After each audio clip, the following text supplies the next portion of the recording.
Estimadas y estimados oyentes, reanudaremos nuestra sesión y seguiremos avanzando al núcleo del pensamiento hegeliano. Hegel siempre afirmó que el pensar racionalmente es el signo distintivo del ser humano.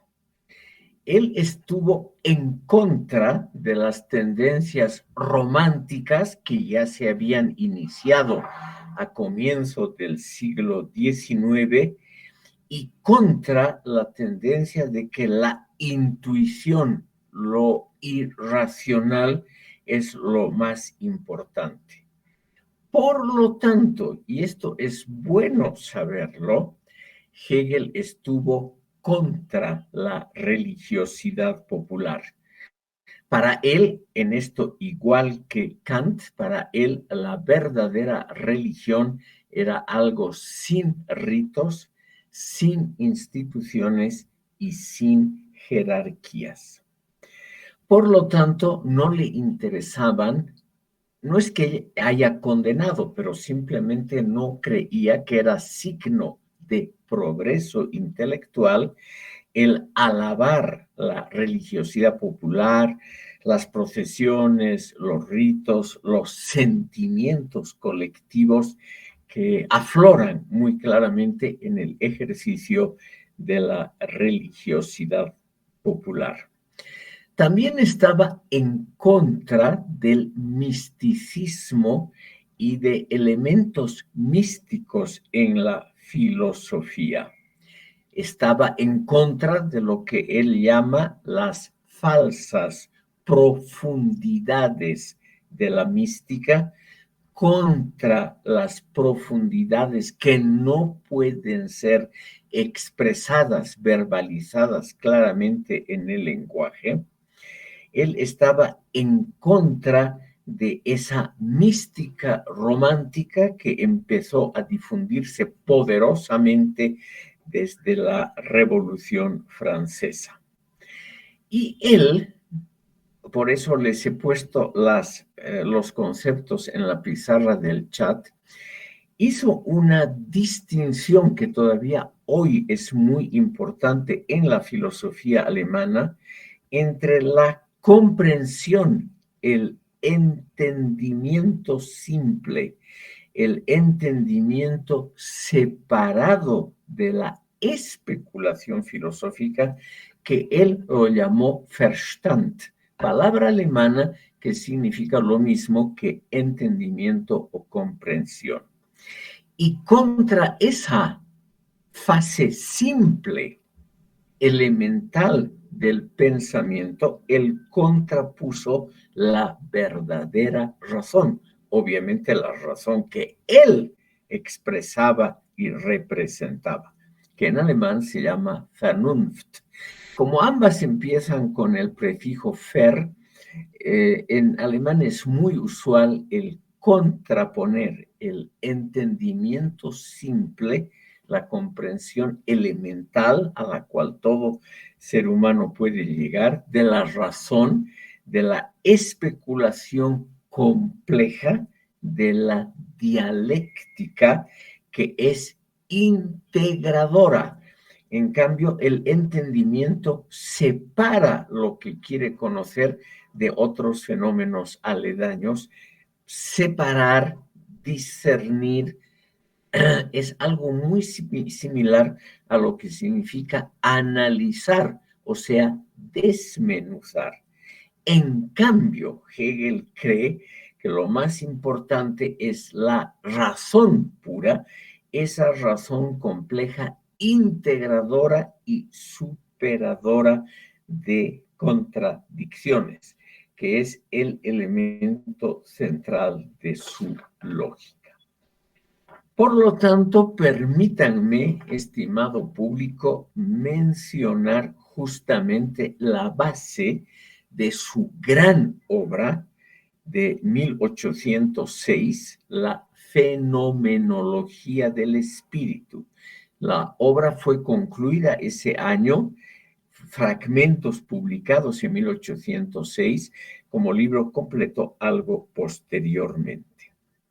¿Qué es la fenomenología del espíritu? El espíritu, o sea, la mentalidad humana, nos dice Hegel, ha sido una serie de procesos cognitivos que van mejorando nuestras posibilidades de conocer el mundo. Por lo tanto, el espíritu, cuando se despliega históricamente, va creciendo, va mejorando, va aumentando. La historia del espíritu es la historia del enriquecimiento paulatino de nuestras facultades cognitivas, o sea, de nuestras habilidades para conocer. Es lo que hace lo que hace Hegel, lo que hace Hegel claramente es una historización de la razón. O sea, la razón empieza en los seres humanos como un simple entendimiento de procesos muy simples, como una comprensión que nos permite vivir, nos permite cazar animales, comprender los ciclos biológicos, nos permite desarrollar la agricultura, pero eso es solamente una parte. La parte más notable para Hegel es la parte de la razón, o sea, de aquel proceso cognitivo superior que no solo comprende, sino que especula, en el sentido positivo que tiene la palabra especular, especulación en toda la filosofía idealista alemana y todavía hoy en el idioma alemán, que significa una forma superior de reflexión. Especular, estimado público, por las dudas, especular, tiene que ver con la palabra espejo. Y espejo es el artefacto que todos ustedes conocen que refleja una imagen. La palabra especular, especulación en castellano, tiene también la connotación negativa de alguien que especula fantasías. En cambio, la palabra reflexión, reflexionar, lo reflexivo, todavía en español tiene un carácter siempre positivo. En alemán, en cambio, especular y reflexionar son prácticamente sinónimos y ambos tienen que ver con lo que hace un espejo que nos ayuda a comprendernos a nosotros mismos. Refleja nuestra imagen y recién la hace visible para nosotros. Entonces, la fenomenología del espíritu, esta gran obra especulativa, es también, entre otras cosas, una historización de cómo el espíritu, es decir, la conciencia del ser humano va elevándose.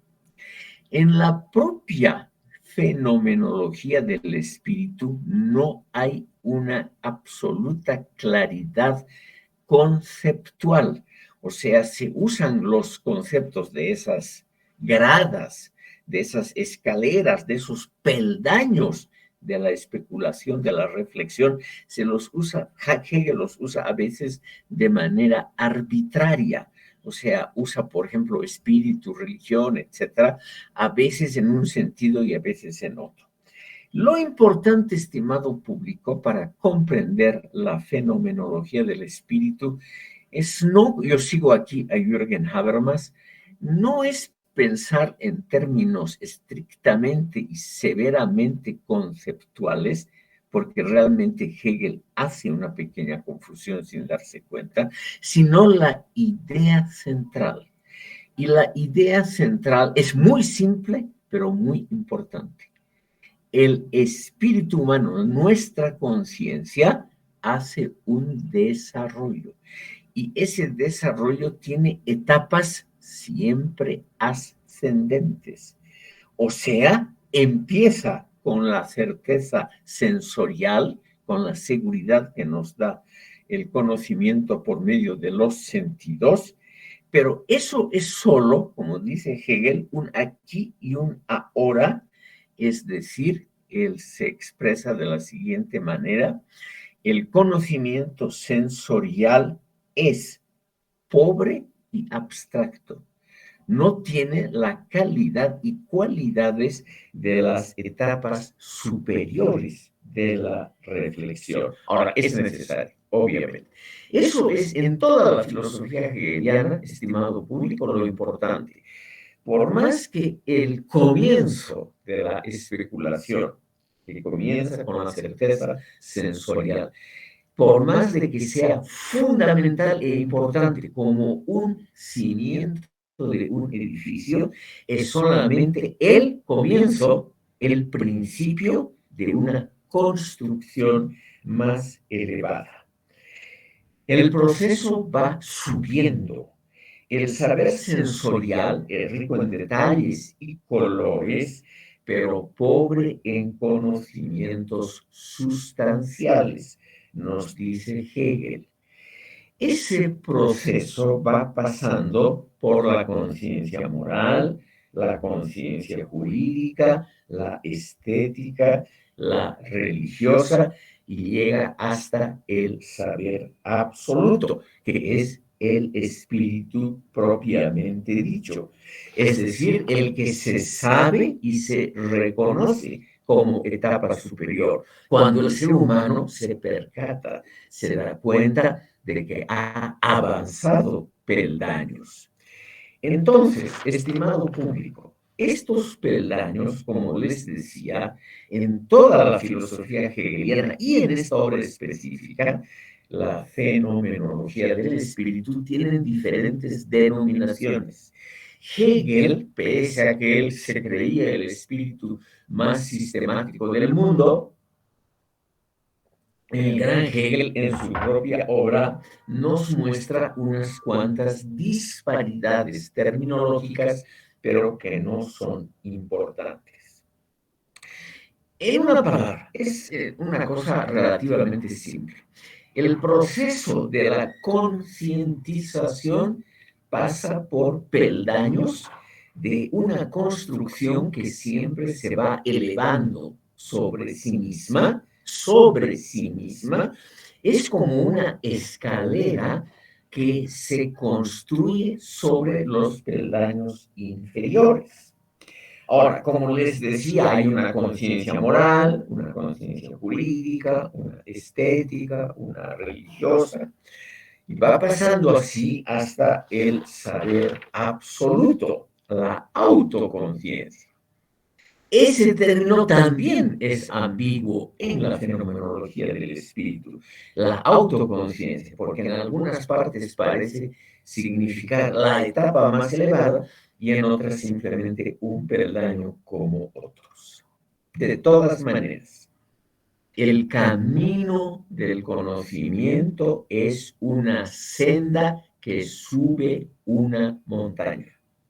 O sea, es un camino, estimado público, una senda que va superándose a sí misma y cuando uno va subiendo una montaña, en cada etapa uno ve en mejor perspectiva el mundo circundante. Eso lo pueden ver ustedes en cualquier ascensión a una montaña, a un montículo, a un cerro, etcétera. Cada vez que ustedes suben, la perspectiva de ustedes se vuelve más amplia. Es decir, ganan en conocimiento y ganan en comprensión. De la mera comprensión van subiendo a la razón. Del mero entendimiento, que es indispensable, van subiendo a la especulación, a la reflexión. El título original que había planteado Hegel para la fenomenología del espíritu era Ciencia de la experiencia de la conciencia, que obviamente también en alemán suena repetitivo con esa terminación que se reitera, ciencia de la experiencia de la conciencia, ¿no? Suena muy mal, evidentemente. Entonces, él prefirió darle ese título novedoso de fenomenología del espíritu. Ahora bien, estimado público, Hegel va estudiando esas etapas que nos conducen a la autoconciencia, pero ese camino es un camino doloroso. Es decir, estimado público, es un camino lleno de problemas. Y ahí está el asunto de la negatividad, que lo vamos a ver ahora mismo, porque es esencial para comprender la originalidad del pensamiento hegeliano, que aquí sí, creo yo modestamente, supera al pensamiento kantiano y cartesiano, porque incluye el factor positivo, permítanme este juego de palabras, el factor positivo de la negatividad. Y eso es el centro de la famosa dialéctica hegeliana. Estimado público, todos ustedes probablemente han oído hablar de la dialéctica hegeliana, seguramente han escuchado de la famosa triada de tesis, antítesis y síntesis, con que generalmente se ha tratado de explicar esquemáticamente la dialéctica hegeliana como aparece en la fenomenología del espíritu. El punto central es evidentemente sencillo, de origen teológico. En eso están de acuerdo la mayoría de los estudiosos de Hegel, y muy original. Creo yo también en esa originalidad, porque prácticamente ningún pensador, con excepciones, siempre hay excepciones, ningún pensador importante había pensado que los elementos negativos, por ejemplo, la caída después del paraíso, son importantes. ¿Y por qué digo que tiene un origen teológico? En esto casi todos los tratadistas que han estudiado a Hegel están de acuerdo. Porque hay una parte del desarrollo de la humanidad está muy bien significada con la palabra caída, que aparece en el Antiguo Testamento, en el Génesis ya, para denotar lo que pasó con Adán y Eva en el paraíso terrenal. Como este es el núcleo, estimado público, de la dialéctica hegeliana, permítanme ustedes retrotraernos a la explicación teológica, porque en el fondo, como Hegel mismo lo admitió, esto es lo más valioso de toda la religión, es el Génesis. O sea, el primer libro de la Biblia contiene elementos filosóficos, cognitivos, gnosiológicos de primerísima importancia. Por un instante menciono a ustedes la situación en forma plástica, fácilmente comprensible. Después de la creación y por un largo proceso de tiempo, Adán y Eva, la pareja fundamental, que es una forma simbólica de hablar de la humanidad, vivían contentos en el paraíso terrenal, tenían comida gratuita, les bastaba extender la mano para obtener frutos agradables. En fin, era una vida sin problemas como es la infancia. En la infancia, los niños y las niñas, cuando tienen hambre, le dicen eso al padre o a la madre. El padre o la madre, en general, salvo excepciones que siempre existen, les dan lo que los chicos quieren, o sea, los satisfacen. En el paraíso terrenal, la vida de Adán y Eva es una vida fácil, pero es una vida infantil. Ellos no se preocupan mucho por pensar quiénes somos, qué hacemos, qué sentido tiene nuestra vida, para qué Dios nos ha creado. Es decir, todas esas preguntas filosóficas clásicas, el sentido de la vida, de la historia, de la evolución, el sentido de la vida, todo eso no les preocupa. Hasta que viene la tentación. Es el espíritu del mal personificado en la serpiente, la maldad, el demonio, el diablo. Sí, el diablo, estimado público, que bajo la apariencia de la serpiente produce la tentación a los seres humanos. En el paraíso, Adán y Eva vivían tranquilamente sin pensar mucho en nada.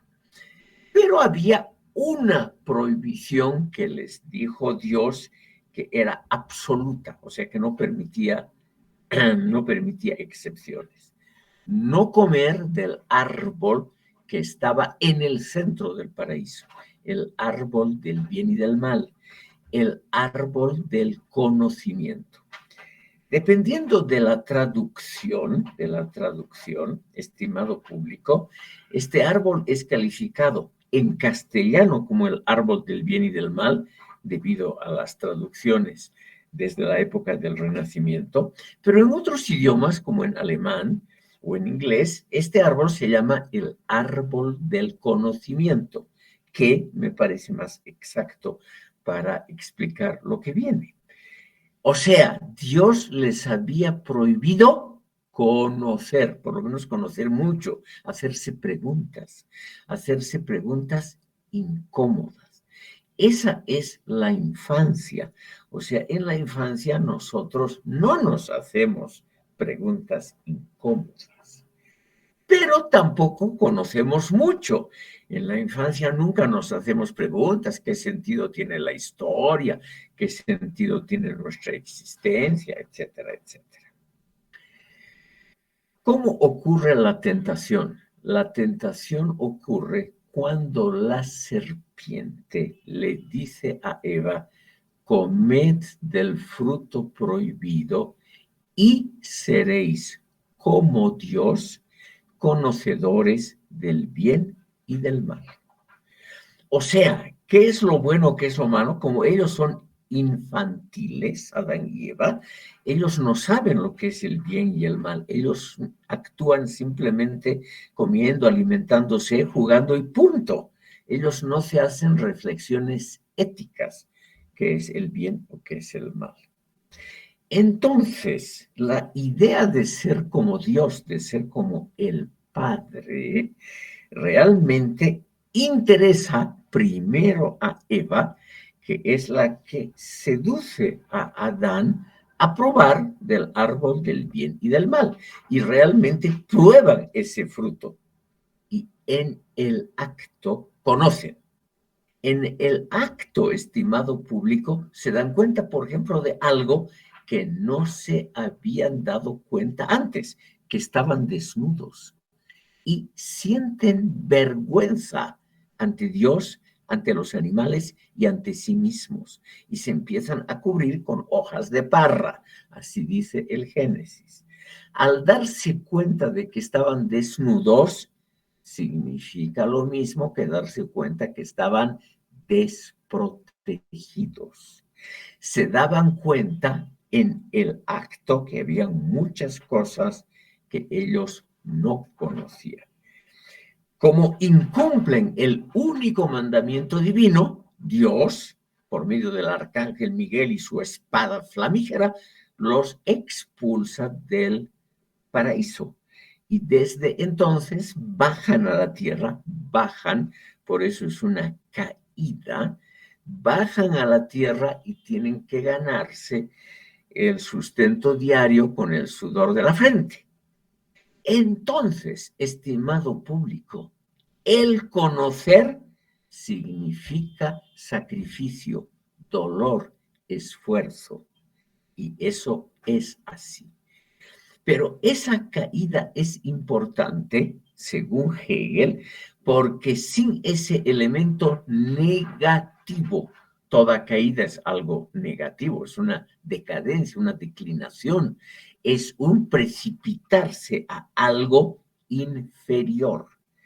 Pero eso para Hegel es indispensable porque así el ser humano, mediante procesos la mayor parte dolorosos, empiezan a conocer, a comprender mejor el mundo y van especulando sobre qué es lo bueno, qué es lo malo, y los seres humanos se dotan a sí mismos de códigos éticos.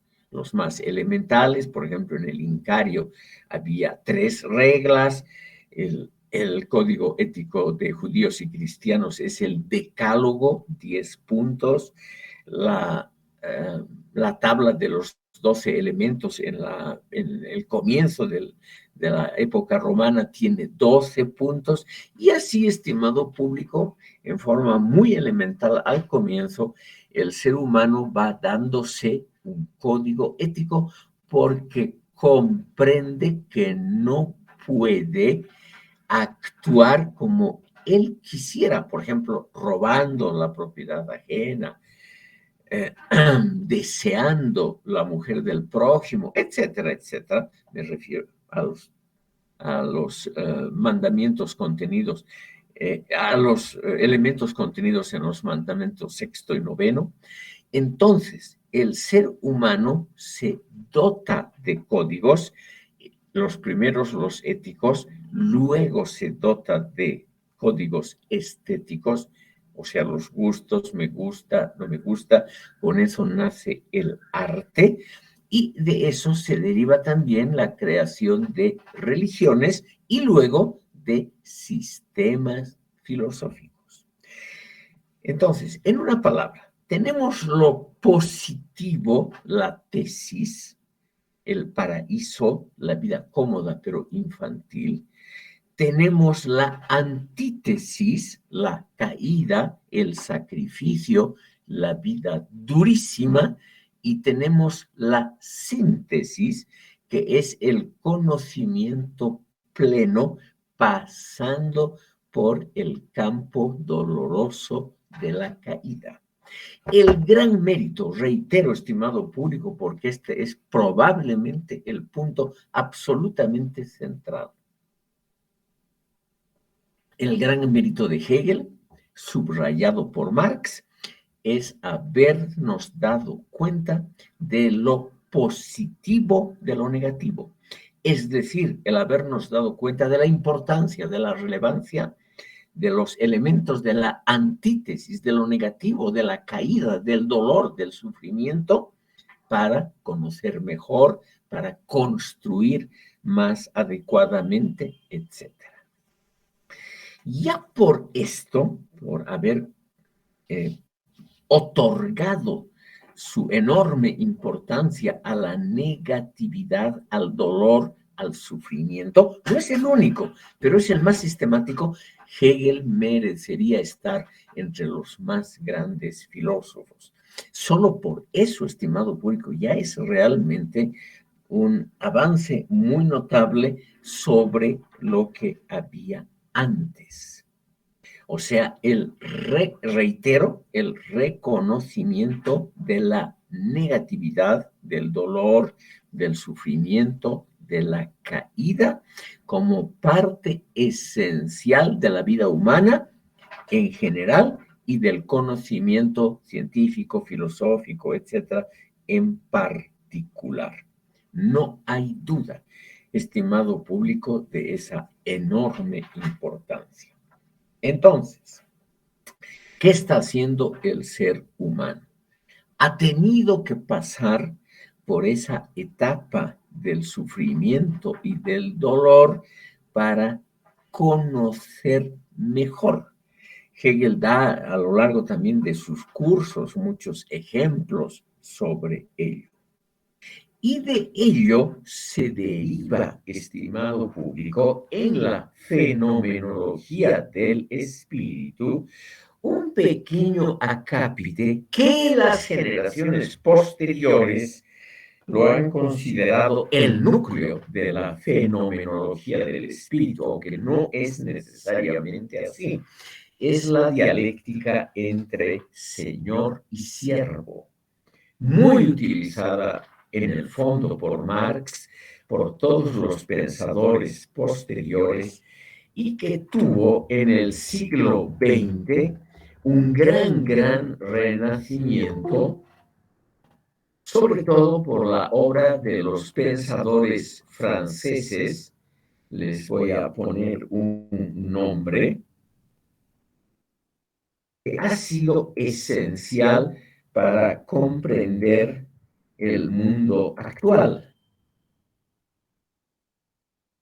Para los que tienen así curiosidades sobre o acerca de libros, autores, etcétera, les quiero comentar que después de la Segunda Guerra Mundial, cuando nacieron el existencialismo, el marxismo se volvió una disciplina aceptada, reconocida y muy estudiada en Occidente, etcétera. Un filósofo de origen ruso, nacionalizado francés, Alexandre Kojève, dio unos cursos muy famosos a los cuales asistieron Sartre, Camus, toda la élite cultural francesa, sobre la dialéctica de señor y siervo, porque se consideraba que este modelo iba a explicar la historia universal. Por muchas razones, estimado público, esta dialéctica de señor y siervo, que en el fondo ocupa solamente unas 8 páginas de la fenomenología del espíritu, que tiene 600, o sea, un 1% del libro, se ha convertido con el paso del tiempo en el núcleo de la filosofía hegeliana y en el núcleo de lo aceptable de la filosofía hegeliana para el marxismo y tendencias similares. Por eso le vamos a dedicar unos minutos a la dialéctica entre señor y siervo. Según Hegel, aquí también, estimado público, aparece la negatividad. Esta dialéctica nos muestra la enorme importancia de el otro o lo otro para comprender el uno o lo uno. Por eso aquí les voy a poner en la pizarra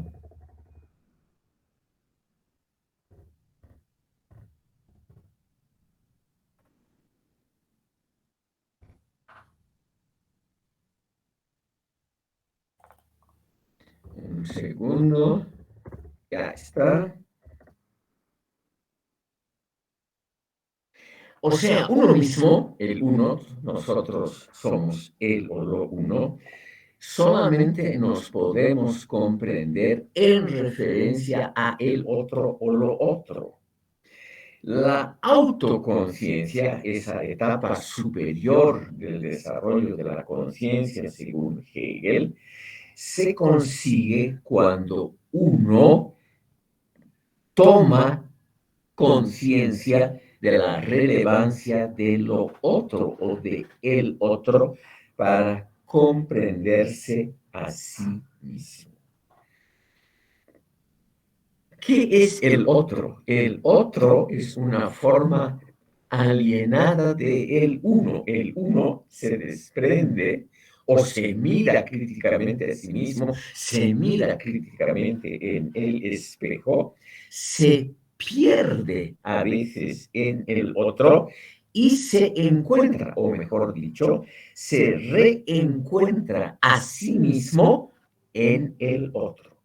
Esto que está ahora de gran moda en las teorías que aparentemente son una crítica a la horrible filosofía occidental, o sea, el comprender la función del otro, como el uno se reencuentra a sí mismo solo en la función del otro. Todo eso, estimado público, ya fue pensado hace algo más de 200 años por Hegel, o sea, no es tan increíblemente novedoso.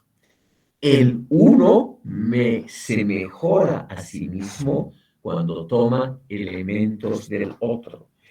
Uno mismo avanza en el desarrollo histórico cuando comprende la verdad que tiene el otro. O sea, estimado público, al fin de cuentas, cuando termina el proceso, el uno se preserva mejor a sí mismo cuando se mira y se comprende que es una parte del otro. El otro llega también a ser uno mismo y regresa a sí mismo y así se libera de lo negativo el otro cuando también comprende al uno. Esa es la dialéctica hegeliana. O sea, las dos partes se reconocen mutuamente una autoconciencia. Las dos partes reconocen su dignidad ontológica. Las dos partes se dan cuenta, por ejemplo, que tienen anhelos, deseos, metas, derechos, sobre todo derechos, como el otro. O sea, el uno se da cuenta de que el otro tiene también derechos como el uno. Y entonces se dan cuenta que lo mejor es la cooperación entre sí. Ambos, el uno y el otro, deben realizar esfuerzos comunes para beneficio propio. La actuación del uno, por lo tanto, es absolutamente necesaria para el desarrollo del otro. O sea, no hay desarrollo del uno sin desarrollo del otro. Hegel dice en este famoso pasaje de la dialéctica de amo y siervo que las autoconciencias se reconocen mutuamente como iguales y como igualmente válidas, porque ambas se perciben como importantes. La certeza se consigue primeramente en un combate contra el otro. Pero, estimado público, después del combate viene la cooperación entre el uno y el otro.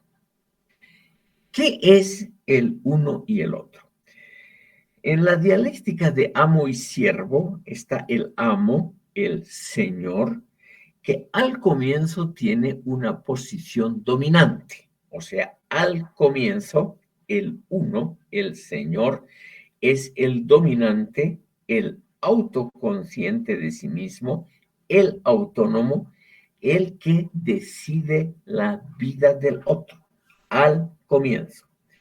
¿Por qué el uno tiene esa posición? ¿Por qué el Señor es Señor en una palabra? Porque ha arriesgado su vida luchando, lo ha dominado al otro. Es la historia, estimado público, como lo reconoce Hegel, del feudalismo de la Edad Media.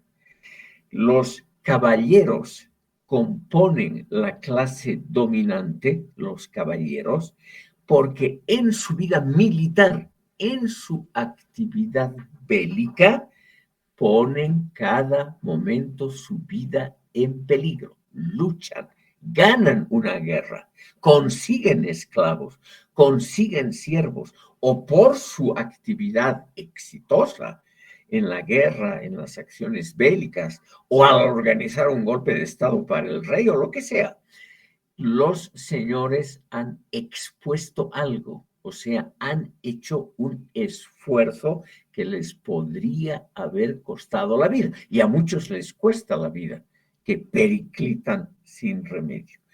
Pero los que sobreviven tienen entonces recompensas. El rey les da, por ejemplo, una propiedad feudal con los siervos para la explotación en beneficio del señor.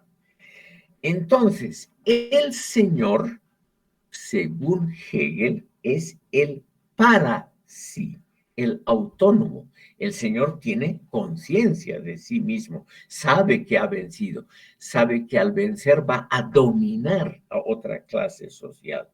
El siervo es el en sí, el heterónomo. Heterónomo significa el que obedece reglas de otros. Autónomo, el que obedece reglas propias. Por las dudas les pongo las dos palabras.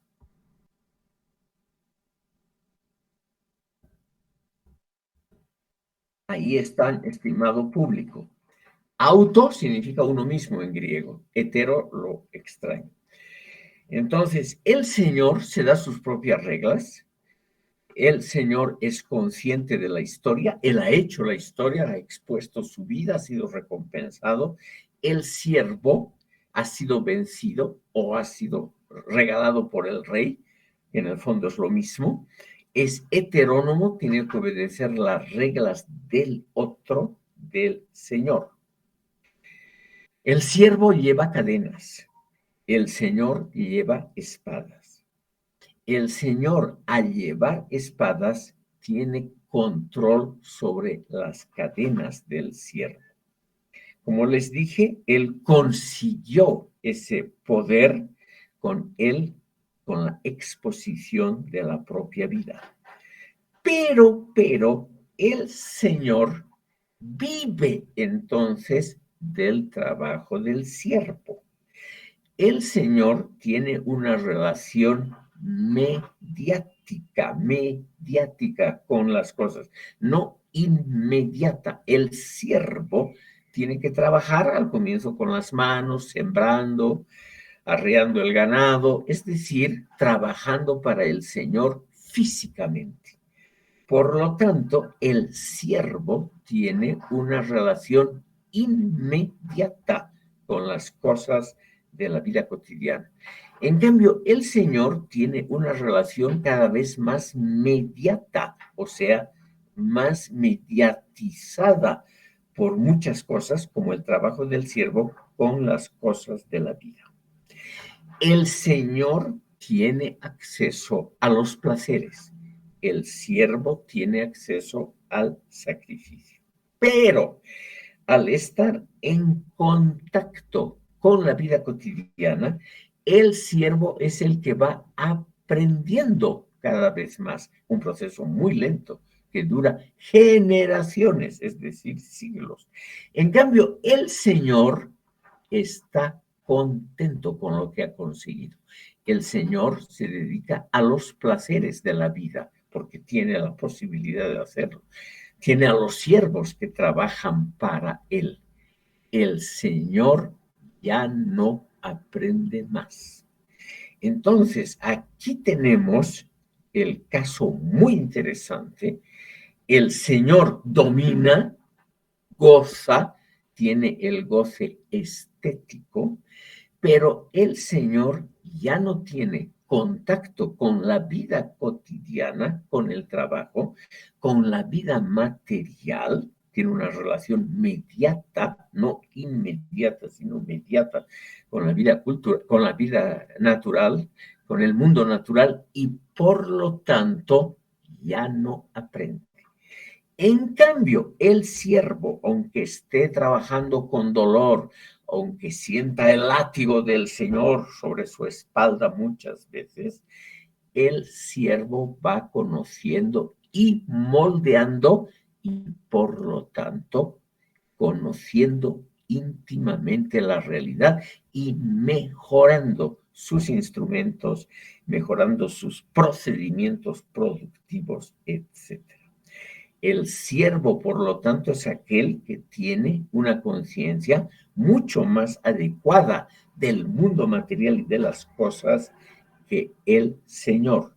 O sea, la vida del siervo es la negación. La vida del siervo es lo negativo, la antítesis. Pero como trabaja, produce, crea y aprende, esa antítesis es extraordinariamente favorable para el progreso del siervo.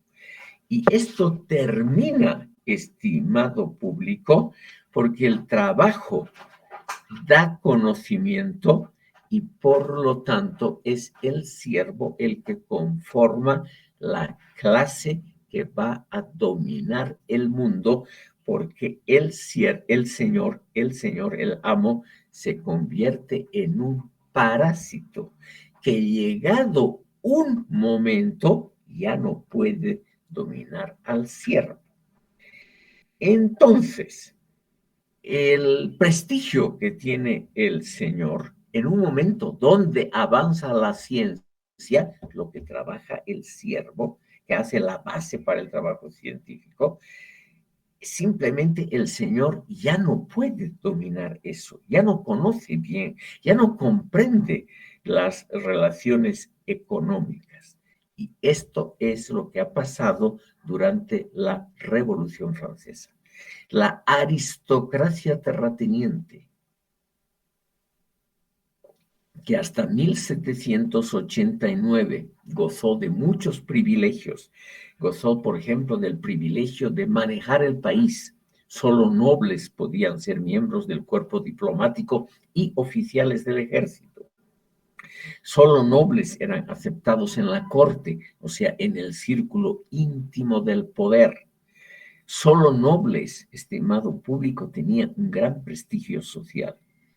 Pero eso se acaba porque los nobles ya no entienden, la aristocracia tradicional, los señores, ya no entienden el enorme desarrollo económico que las clases subalternas, y la burguesía era una clase subalterna hasta la Revolución Francesa, estas clases subalternas han producido, han generado un orden de vida, inventos, procedimientos nuevos, etcétera, que los señores ya no conocen y por lo tanto pierden el tren de la historia, pierden el desarrollo histórico que pasa naturalmente a los que están en contacto con el mundo material, los siervos, y con el desarrollo material, con las destrezas para dominar la naturaleza.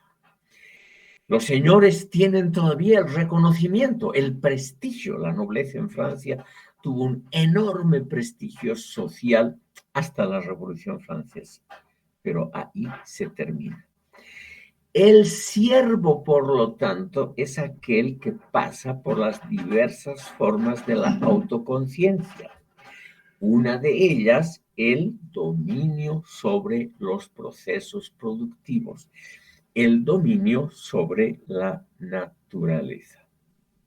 Entonces, los siervos, dice Hegel, los siervos son los que postulan la idea cristiana de la igualdad. Todos somos siervos de Dios, todos somos iguales. Esa idea de la igualdad, que se deriva de la idea muy religiosa de la servidumbre general del género humano, que no hace diferencias de clase, esa idea la toman los siervos, modificándola, modernizándola y actualizándola políticamente con, por ejemplo, pretensiones de igualdad, con la idea de los derechos humanos, etc. Entonces, lo que dice Hegel en este interesante acápite es que el siervo, como produce además procedimientos muy exitosos para dominar la naturaleza y aumentar la producción, el siervo poco a poco recibe el reconocimiento general. La burguesía se convierte de una clase subalterna en la clase alta. Esto ruego considerar porque aquí en Bolivia, como en todo el tercer mundo, hay una idea equivocada sobre la burguesía. La burguesía no fue siempre la clase alta. Hoy tendemos a calificar de burgués en forma peyorativa al de clase alta o al que antes había pertenecido a la clase alta. La historia, estimado público, siempre es muy compleja. Durante siglos de siglos, la burguesía era una clase subalterna. Por ejemplo, durante la Revolución Francesa se reunió, después de varios siglos de interrupción, los llamados estados generales, que era una asamblea, un parlamento, un poder legislativo que tenía tres divisiones: la nobleza, el clero y el estado llano. Y la burguesía hasta 1789 perteneció al estado llano, al igual que los más pobres, que los campesinos sin tierra, que los obreros, etc. Solo después de la Revolución Francesa es que la burguesía se convierte en la clase dominante. Eso pueden leer ustedes a Marx, que se ha dedicado muy claramente al estudio de ese problema. Entonces, estimado público, para Hegel lo interesante es realmente esa esfera que la vamos a llamar la antítesis, la caída, la negatividad, porque esa es curiosamente la que realmente hace avanzar al ser humano. Por eso es extraordinariamente importante la negatividad. La negatividad es la que nos incita a conocer realmente a nosotros mismos y al entorno. Son las clases populares subalternas las que se conocen mejor. Entonces, la gran relevancia de la filosofía hegeliana no es la única, pero es la más sistemática, es haber puesto en lugar relevante la figura de la negatividad, del siervo. El siervo al final vence al Señor. El siervo se convierte en la clase dominante. Tenemos así, estimado público, lo esencial en forma muy resumida, yo lo admito, muy resumida, el contenido de la fenomenología del espíritu, que reitero, es el avance de la conciencia humana a través de diferentes peldaños, siempre ascendiendo, y esta interesante concretización de la teoría general en la dialéctica de amo y siervo, de señor y siervo, que se ha convertido en un elemento esencial posteriormente de la filosofía, de la historia, del marxismo y de muchas tendencias parecidas. Estimado público, la fenomenología del espíritu es también muy importante porque nos muestra el avance en el conocimiento del ser humano. Hegel nos muestra que todos podemos hacer ese proceso. Ese proceso implica solamente un esfuerzo intelectual. Ese esfuerzo intelectual tiene etapas, que es lo que vamos a ver posteriormente, la filosofía de la historia hegeliana, que es probablemente lo más interesante Y ha sido lo más importante, lo que ha tenido más consecuencias posteriores de todo el corpus teórico de Hegel. Por eso permítanme ustedes enlazar la fenomenología del espíritu con, con las lecciones sobre la filosofía de la historia. Estas lecciones de la filosofía de la historia conforman el curso más popular, el curso más visitado de Hegel, porque en contra de lo que puede pensarse, era un curso donde Hegel exponía una enorme multitud de datos empíricos o documentales que no se conocían bien en esa época. Por eso es que la filosofía de la historia fue el curso visitado por otros profesores, por funcionarios públicos, por funcionarios del Ministerio de Relaciones Exteriores y hasta por miembros de la Casa Real Prusiana. Igual que en la fenomenología del espíritu, Hegel parte de una idea esencial. El curso de la historia universal es la tendencia a la perfectibilidad. Ruego a ustedes considerar este concepto, la perfectibilidad.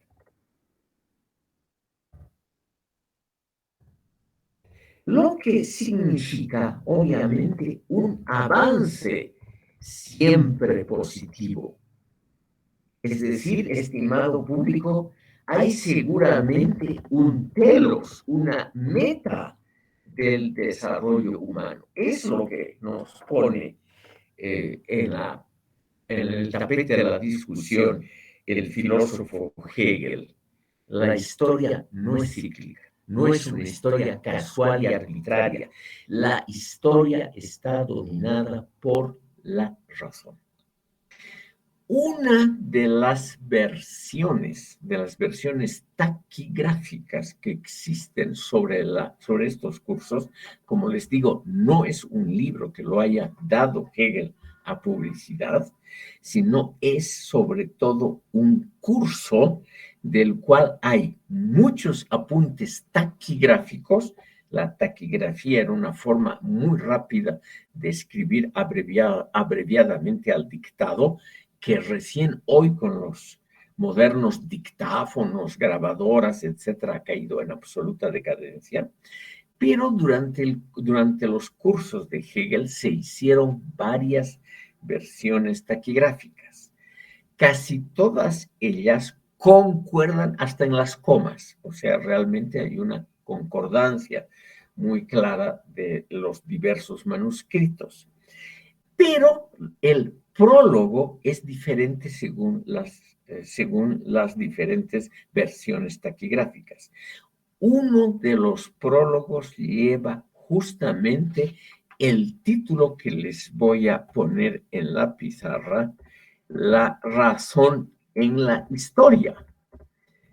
Este título es una especie de programa de toda la filosofía de la historia hegeliana. O sea, la historia no es algo arbitrario. La historia va exactamente como el desarrollo de la conciencia descrita en la fenomenología del espíritu. Igual que esa evolución es el curso de la historia universal. Es una idea que ya la hemos estudiado, del filósofo Condorcet, ese gran filósofo de la historia que publicó poco antes de la obra hegeliana, en 1794-95, se publicó póstumamente la obra de Condorcet, Esbozo de los progresos humanos. Tiene un título más largo, pero ese es el núcleo. Y esa obra se sabe porque el ejemplar de Hegel, de la obra de Condorcet, está ultra anotado, consultado, subrayado, etcétera, etcétera. se sabe claramente que le ha servido de idea. La historia no es arbitraria. La historia no es casual, no es cíclica y no es repetitiva. La historia se desarrolla en etapas que siguen lógicamente una a la otra. Es decir, la razón las ha hecho seguir unas a otras. La historia tiene gradas, escalones, es decir, épocas diferenciables entre sí, pero igual que en una escalera, los escalones, las gradas están enlazadas unas con otras. O sea, los peldaños están claramente enlazados unos con otros, enlazados por la razón. La historia, nos dice Hegel, se parece algo a la vida biológica. Tiene una infancia, una juventud y una madurez. La infancia, igual que lo hemos hablado al mencionar el Génesis, etcétera, la infancia es la época en que la gente no tiene conciencia de problemas, como son los niños, que viven más o menos contentos o sufren, pero no tienen una explicación racional o de su contento o de su sufrimiento. Esa época infantil es una época en que todos están más o menos felices por falta de alternativas. No conocen ni teóricamente alternativas. O sea, no saben que existen otras posibilidades. Son en general sistemas patriarcales. Hegel, estimado público, considera que la historia va de Oriente a Occidente.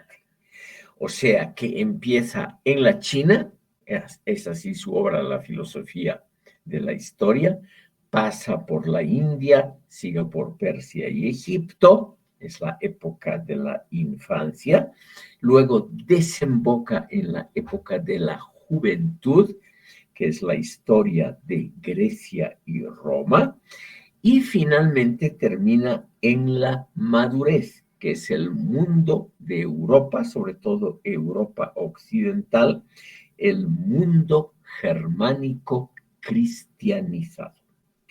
Obviamente es una especulación filosófica que deja de lado una gran parte del universo humano. África,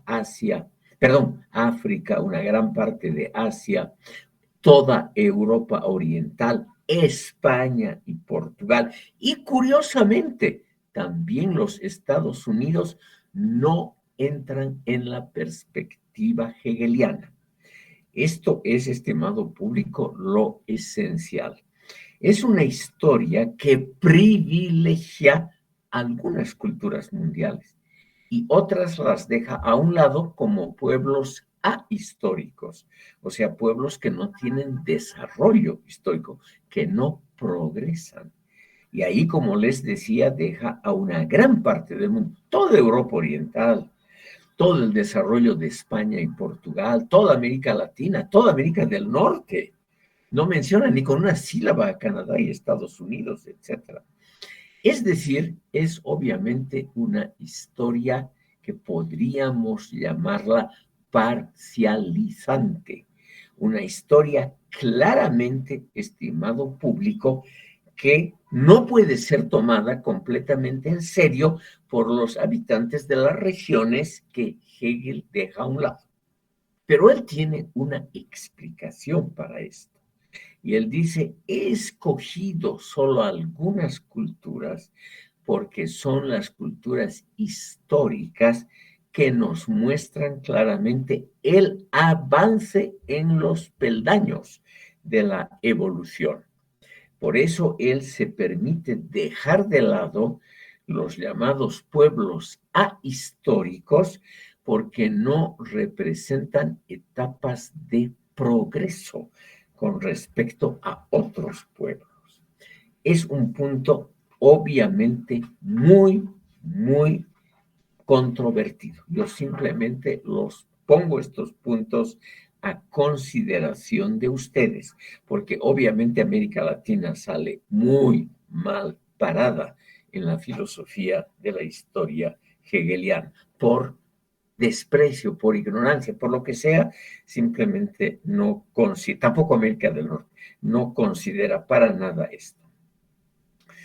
De ese estado patriarcal infantil que hemos hablado, la historia pasa a la juventud.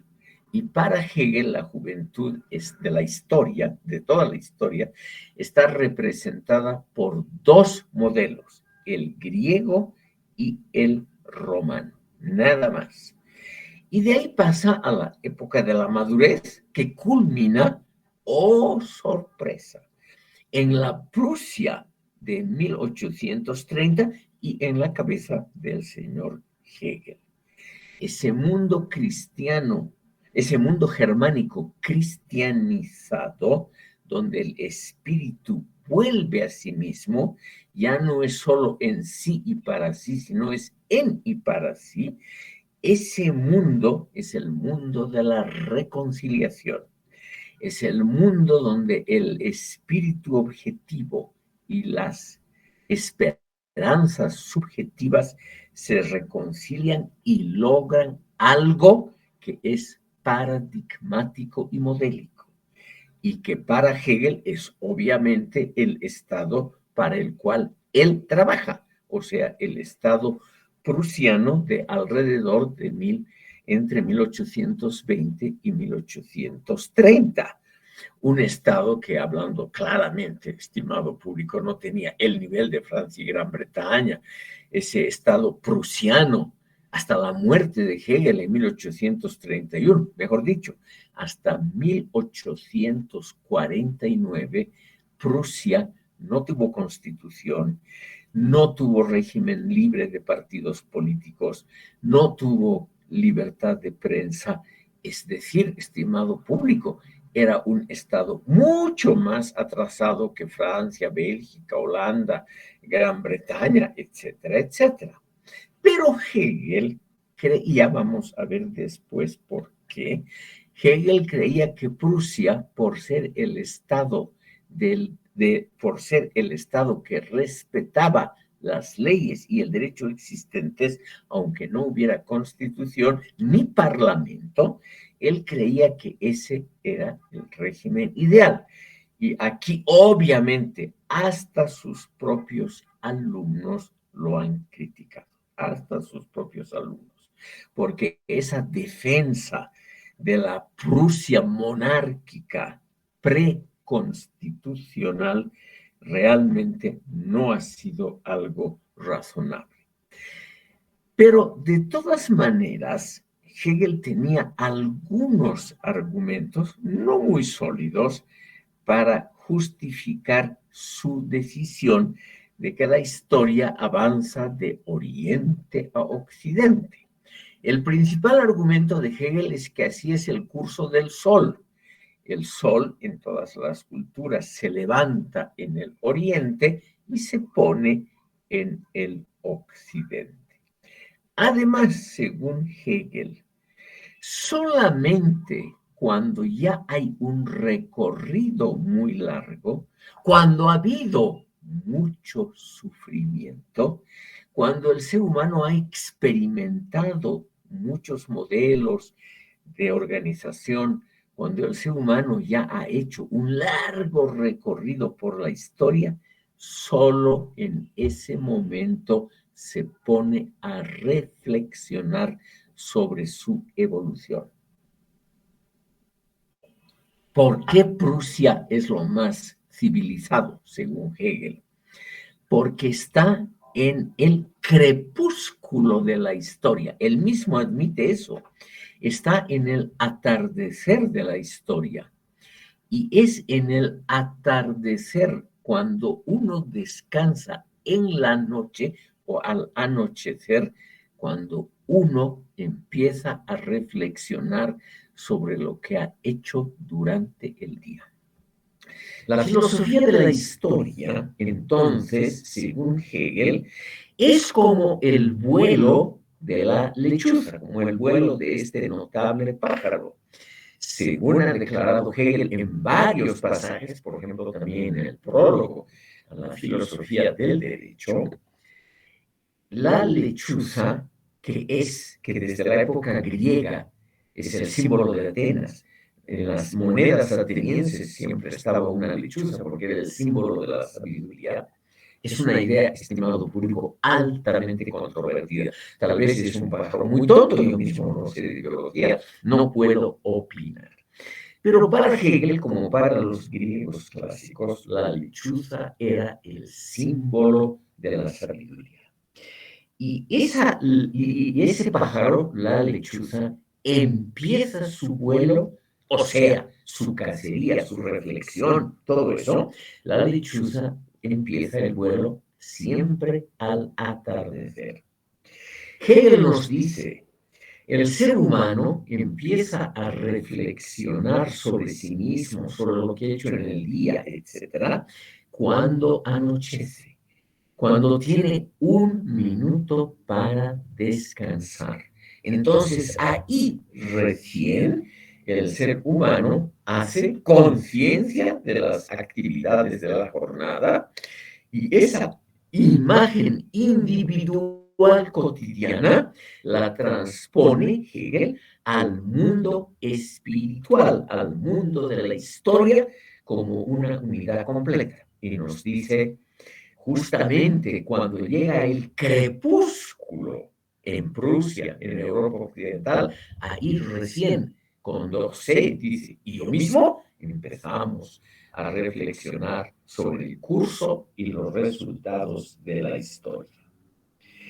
Entonces, estimado público, aquí tenemos a un pensador que une elementos biológicos, elementos que podríamos llamar de cosmología, elementos de la vida cotidiana, y lo funde en una gran teoría que ha tenido su notable influencia sobre muchísimos pensadores de la historia universal. Aquí quiero, para provocar a ustedes pedagógicamente, mencionarles que Marx, el gran crítico y al mismo tiempo seguidor de Hegel, criticó muchas cosas, pero no criticó el hecho de que la historia va de Oriente a Occidente. No criticó para nada el bueno de Marx, algunas de las conclusiones importantes de Hegel en la filosofía de la historia. Solamente algunos detalles, el enaltecimiento de Prusia, etc. Pero después, Marx mismo fue un seguidor de esa idea de que la historia va progresando linealmente en fases ascendentes y que esas fases pueden ser reconocidas en el desarrollo concreto de la historia universal. Ahora, hay elementos naturalmente interesantes. Quiero yo mencionar este detalle. Hegel se preparó muy cuidadosamente para estos cursos, para estos 5 cursos evolutivos. Y para la historia universal, él recopiló todos los conocimientos que habían a comienzos del siglo XIX sobre la China, sobre la India, etc. Por eso esos cursos eran seguidos por profesores de historia, de antropología, etc. Porque se puede decir muchas cosas negativas sobre Hegel. Soberbio, arrogante en extremo, convencido de sí mismo, dogmático. Eso es absolutamente verdad. Pero él preparaba sus cursos con una dedicación realmente extraordinaria. Nadie en su época entre 1920 y 1930. Nadie en su época sabía tanto sobre la historia china, de la India, Persia y etcétera. Y por eso es que toda la gente culta asistía a este famoso curso. O sea, realmente una preparación muy, muy adecuada. Hasta muchos decían muy exquisita sobre la historia universal. Naturalmente, estimado público, aquí hay un problema. Todos los fenómenos de la historia china, hindú, persa, etcétera, etcétera, estaban obligados por Hegel a amoldarse a un esquema. Seguramente muchos hechos de la historia china, eso le han refutado todos los sinólogos, se podían interpretar de otra manera. Se podían interpretar de otra manera discordante de la interpretación de Hegel, que decía, en esos pueblos orientales hay una sola persona, el soberano que es libre, una sola. En el mundo de la juventud, en el mundo grecolatino, hay un grupo de personas que son libres. Los patricios, la clase alta romana y los filósofos griegos.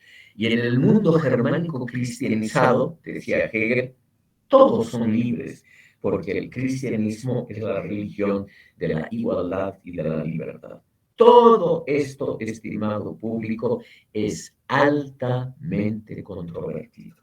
Pero estos puntos, o sea, que en Oriente había uno solo que era libre, en Grecia y Roma un grupo elitario que era libre, y en el cristianismo, que todos son libres, eso no ha sido nunca refutado, ni se han interesado los marxistas en estudiar estos puntos. Entonces, en el Oriente, y aquí paso a unos detalles que pueden interesar a ustedes, en el Oriente, decía él en la China, hay solamente una conciencia inmediata de problemas, la producción agraria. Hay un orden patriarcal, el jefe de familia tiene una autoridad no contestada nunca, una autoridad realmente muy profunda sobre toda familia y sobre toda la sociedad. En la India, esa aristocracia es una teocracia, lo cual es un avance, porque los teócratas, como ahora en Irán, por lo menos se siente instruida y pensante. En Persia, dice él, hay una religión, el zoroastricismo de la época clásica, que significa un avance. Y en el mundo griego es el mundo de la individualidad, donde hay por lo menos para los hombres libres mayores de edad el sentimiento de una libertad colectiva, o sea, una libertad de que goza una clase más o menos amplia. Pero ese mundo griego, y en eso tienes razón, fue un mundo cronológicamente muy efímero. El mundo romano, dice Hegel, es el ámbito del derecho, aunque no se haya practicado todos los días, es el ámbito donde se establecen códigos penales, mercantiles, etcétera, relativamente amplios y totalmente racionales. En cambio, el mundo germánico, que es la ancianidad de la historia, lo dice Hegel a la letra, la ancianidad de la historia, pero es la madurez del espíritu. Es el mundo que se critica a sí mismo. Es el mundo donde un cristiano como Martín Lutero critica exitosamente a sus congéneres, a los sacerdotes de la Iglesia Católica. O sea, es el mundo que tiene autoconciencia de sus límites. No voy a aburrir a ustedes con detalles porque además ya es mediodía, pero lo interesante es que Hegel, para afianzar esta suposición de la cristiandad germánica o de de los pueblos germánicos cristianizados, nos pone muchos ejemplos históricos donde los germanos, según Hegel, reconocen su inferioridad. Y al reconocer su inferioridad, naturalmente hacen una especie de autocrítica. Ese sería, por ejemplo, el acuerdo a que se llega con la invasión de los germanos a Italia, la invasión exitosa que termina en el año 476 después de Cristo, termina con el Imperio Romano de Occidente. Pero los vencedores germánicos firman un acuerdo muy interesante.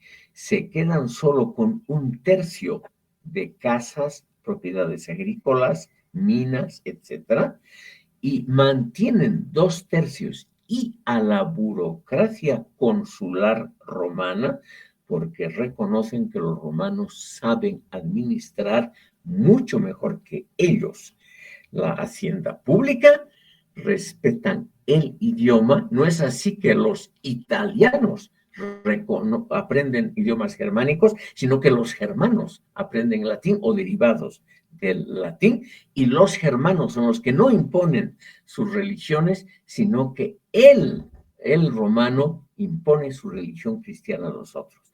Es decir, los germanos reconocen su inferioridad cultural en acuerdos escritos.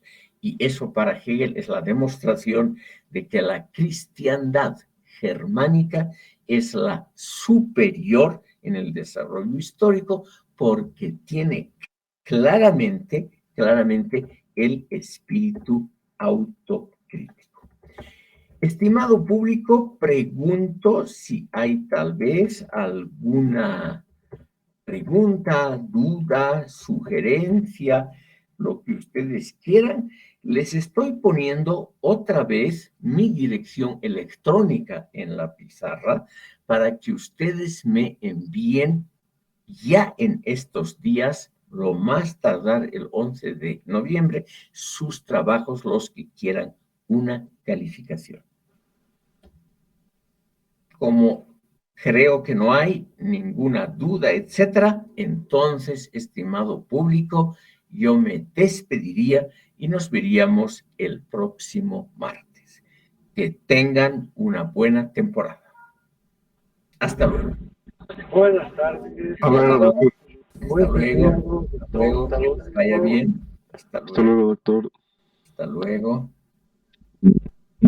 Hasta luego, buenas tardes, doctor.